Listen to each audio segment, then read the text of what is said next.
మా రోజా మాట్లాడిన వీడియో చూసిన తర్వాత నాకేమనిపించిందంటే మందేసి మాట్లాడిందేమో అనే అనుమానం కలిగింది. నేను ఎందుకు అంటున్నానంటే ఆ మాట ఒకసారి రోజా ఏం మాట్లాడిందో వినిపిస్తున్నా, ఒకసారి చూడండి. విజయవాడ అలల్లాడిపోతుంది. కాన్స్టిట్యున్సీ ఎమ్మెల్యే ప్లస్ రాష్ట్ర మంత్రి లోకేష్ గారు మొత్తం మునిగిపోయి మంగళగిరి విజయవాడ అలల్లాడిపోతుంటే ఆయన హైదరాబాద్ లో ఎంజాయ్ మందేసేసి పుల్లుగా పీకల దాకా తాగేసి ఏం చేస్తుందో తెలియకుండా, ఎవరిని చూస్తుందో తెలియకుండా, ఎవరిని అనుకుని ఎవరు అనుకుందో హైదరాబాద్లో ఏ పబ్బుకో వెళ్ళింది, మొత్తానికి పబ్బుకో క్లబ్బుకో వెళ్ళింది. అక్కడ ఎవరినో చూసింది, తాగిన మైకోలో నారా లోకేష్ గారు అనుకుంది, అంతే. అంతకుమించి ఏమీ లేదు అక్కడ. నేను వేరే వ్యక్తిని కనుక్కున్నా, గురుగారు రోజా ఇలా మాట్లాడుతుంది ఏంటి పరిస్థితి అంటే, ఏమి లేదు నాయన, రీసెంట్గా హైదరాబాద్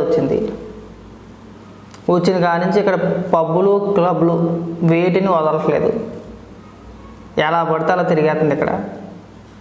ఆ తాగిన మైకులో ఎవరినో చూసి లోకేష్ గారు అనుకుందేమోలే, ఎందుకంటే 24 గంటలు లోకేష్ లోకేష్ అని చెప్పేసి నడుస్తూ ఉంటారు కదా. ఆ తాగిన మైకులో లోకేష్ గారు అనుకుంది, అందుకని చెప్పేసి అలా మాట్లాడుతుందా, పెద్దగా పట్టించుకోమాకండి అని చెప్పేసి అన్నాడు. అది అసలు విషయం. అసలు విషయం తెలియకుండా చాలామంది రోజా గారిని ట్రోల్ చేస్తున్నారు. రోజా గారిని ట్రోల్ చేయమాకండి, రోజా గారు తప్పేమీ లేదు ఇందులో. ఆవిడ తాగిన మందు తప్పు, ఆవిడ తాగిన మందు ఆవిడ చేత అలా మాట్లాడిపించింది, అంతే. అంతమించి ఏమి లేదు. నీ బతికి సిగ్గా పాడా దిక్కుమల్దానా. లోకేష్ గారు హైదరాబాద్లో ఎంజాయ్ చేస్తున్నారా? కళ్ళు ఉన్నాయి పోయినాయి నీకేమన్నా? ఇప్పుడు నేను ఇలా మాట్లాడితే ఎంత చండాలంగా ఉంటుంది, అవునా? నువ్వు తాగేసి క్లబ్బుల్లోని పబ్బుల్లోని తిరుగుతా ఎవరినో చూసి లోకేష్ గారు అని చెప్పేసి అనుకున్నావు అని చెప్పి మాట్లాడితే ఎంత దరిద్రంగా ఉంటుంది. సంస్కారం అది, సంస్కారం కాదు కదా. నేను అలాంటి మాటలు మాట్లాడినాను. నేను రోజా గారి గురించి అలాంటి మాటలు మాట్లాడినాను, తాగుద్దని అదని చెప్పి నేను మాట్లాడినాను. అలా మాట్లాడితే ఎలా ఉంటుంది అని చూపించడానికి మాత్రమే మాట్లాడిన మాటలు ఇవి. చండాలంగా ఉంటుంది కదా. ఇది కూడా అంతే చండాలంగా ఉంది. అరే అబద్ధం చెప్పడానికన్నా సిగ్గుండాలండి. మనిషి జన్మే కదా, మనిషి జన్మ ఎత్తాం కదా మనం. నారా లోకేష్ గారు హైదరాబాద్లో ఉంటున్నారు, చంద్రబాబు నాయుడు గారు ఇక్కడ లేరు, ప్రభుత్వం పనిచేయట్లేదు, సహాయక చర్యలు చేపట్టలేదు. ఏం మాట్లాడి అవి కొన్ని సందర్భాల్లో ఒక్కొక్కరు చెప్తూ ఉంటారు, నిజంగానే పీకల దాకా తాగుద్దని చెప్పేసి. నేను నమ్మనైనా కానీ మా రోజు అలాంటిది కాదనే నేను నమ్ముతా. ఇవాళ కూడా నువ్వు పార్టీలు వేరైనా కానీ నిన్ను ఎన్ని తిట్టినా ఎన్ని మాటలు మాట్లాడినా నువ్వంటే నాకు అదో రకమైన అనుమానం. తిట్టుద్ది, నోటుకు వచ్చింది మాట్లాడుతుంటే నమ్ముతాను, కానీ పీకల దాకా తాగేసినట్టు నేను నమ్మను. గుమ్మున ఏదో మాట వరుసగా నేను కూడా అంటూ ఉంటాను అప్పుడప్పుడు, తాగేసి మాట్లాడుతుందని చెప్పేసి. ఇలాంటి మాటలు మాట్లాడితే నిజంగా తాగి మాట్లాడుతున్నాం అనుకుంటారు. ఒకవేళ అదే నిజమైతే కనుక తాగేసి మాట్లాడవచ్చు. ఎప్పుడు కూడా మాట్లాడేటప్పుడు తాగి మాట్లాడు. నువ్వేం కార్యకర్తం అనుకుంటున్నావు ఇటు తాగేసి మాట్లాడటానికి? అలా ప్రజా నాయకురాలండి, మాజీ మంత్రివి, 2 సార్లు ఎమ్మెల్యేగా గెలిచావు, ఒకసారి మంత్రిగా చేసావు, అమనా బూతులు మాట్లాడావు, ఒక రాష్ట్రానికి ఒక మంచి పేరు తీసుకొచ్చావు. నువ్వు ఆంధ్రప్రదేశ్లో మంత్రి అవ్వాలంటే ఖచ్చితంగా బూతులు రావాలి, బూతులు తిట్టాలనే పేరు తీసుకొచ్చారు మీరంతా కూడా. రాష్ట్రాన్ని ఆ స్థాయిలో నిలబెట్టిన వ్యక్తులు మీరు. ఇంత నీచంగా దిగజారిపోయి మాట్లాడతారండి. లోకేష్ గారు హైదరాబాద్లో ఉంటున్నారా?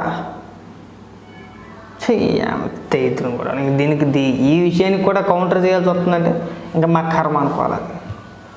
నిజంగా మా కర్మ అని అనుకుంటాం మేమైతే. మీరు మారరు, మీలో మార్పు రాదు. నువ్వు ఎక్కడి నుంచి మాట్లాడుతున్నావు? చెన్నై నుంచో హైదరాబాద్ నుంచో మాట్లాడుతావు. అంత నాకు తెలిసి మాకు అక్కడి నుంచే మాట్లాడతావు. తాగుడు తగ్గించుకోద్దు, తాగడం మానే. ఫుల్గా తాగైతే అలాగే అనిపిస్తుంది. ఎవరిని చూసినా లోకేష్ గారు అనిపిస్తుంది. నీకు ఎవరిని చూసినా లోకేష్ గారని అనిపిస్తుంది. మా సెల్వమన్ అన్న సెల్వమన్లా కనబడుతున్నాడో లేదంటే లోకేష్ గారిలా కనబడుతున్నా నాకు అర్థం కావట్లా. ఏం అనుకోమాకండి ఇలా మాట్లాడుతున్నాను అని చెప్పేస్తాను. నాకు డౌట్, అనుమానం.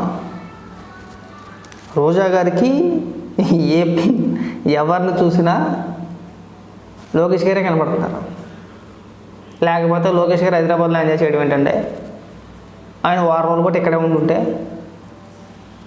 ఆయన వారం రోజులు బట్టి వరద బాధితులకు సహాయ కార్యక్రమంలో ఆయన పాల్గొని ఆయన ఉంటుంటే, ఆయన బిజీగా ఆయన ఉంటుంటే, ఆయన హైదరాబాద్లో ఎంజాయ్ చేస్తున్నారని చెప్పేసి రోజా గారు ఎలా చెప్తారండి? ఏ ఆధారాలతో చెప్పింది ఆవిడ? తాగేసి మాట్లాడిన మాటలే కదా ఇవన్నీ కూడా. నేను మళ్ళీ చెప్తా 100%. నేను ఇందాకేదో అనకూడదు అంటే బాగోదు అని చెప్పేసి అనుకున్నాను, కానీ అతను చెప్పింది అయితే నిజమే.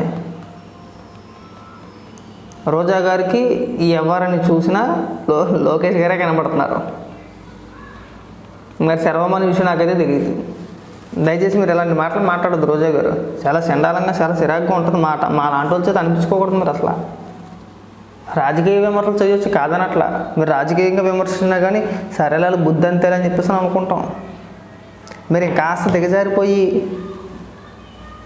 ఇక్కడున్న వ్యక్తుల్ని, ప్రజలకు సేవ చేస్తున్న వ్యక్తుల్ని, ప్రజల కోసం పనిచేస్తున్న వ్యక్తుల్ని హైదరాబాద్లో ఎంజాయ్ చేస్తున్నారని మాట్లాడితే 100% మీకు మతిస్థిమితమైనా ఉండాలి, లేదంటే పిచ్చి పట్టైనా ఉండాలి, లేదంటే తాగిన మైకంలో మాట్లాడుతున్నారని చెప్పేసి అనుకోవాలి.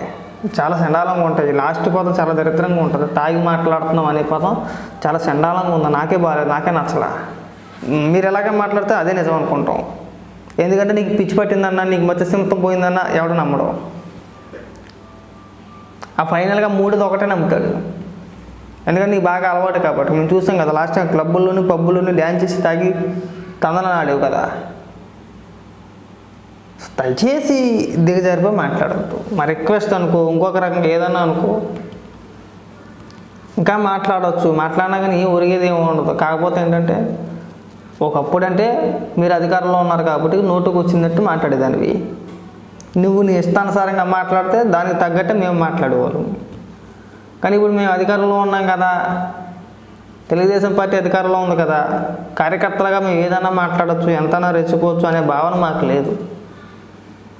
మేము అందుకే చంద్రబాబు నాయుడు గారు ముఖ్యమంత్రి అయినాటి నుంచి ఈ రోజు వరకు కూడా ఎవరి గురించి మాట్లాడినా ఒక పద్ధతి ప్రకారమే మాట్లాడాం. ఎవరిని వ్యక్తిగతంగా ఒక్క మాట మాట్లాడాల. ఎలక్షన్ ముందు మాట్లాడడం ఖచ్చితంగా. ఎందుకంటే మీ నోటుదోల గురించి తెలిసిందే. మీరు చంద్రబాబు నాయుడు గారి గురించి, లోకేష్ గారి గురించి ఇష్టం వచ్చినట్టు మాట్లాడితేనే మేము మీ గురించి మాట్లాడాం. ఆ తర్వాత మీరు ఎవరు మాట్లాడలేదు, మేము కూడా అంత పర్సనల్గా ఎవరి గురించి మాట్లాడాల. సో మళ్ళీ మీరు ఆ శ్రీకారం తీసుకురావద్దు. మళ్ళీ అలాంటి కార్యక్రమాలు చేయొద్దు. మా చేత తిట్టించుకోవద్దు. వాస్తవాలు చెప్పండి, ఉన్నది చెప్పండి, ప్రజల్లోకి వెళ్ళే ప్రయత్నం చేయండి, ప్రజలకు వివరించే ప్రయత్నం చేయండి.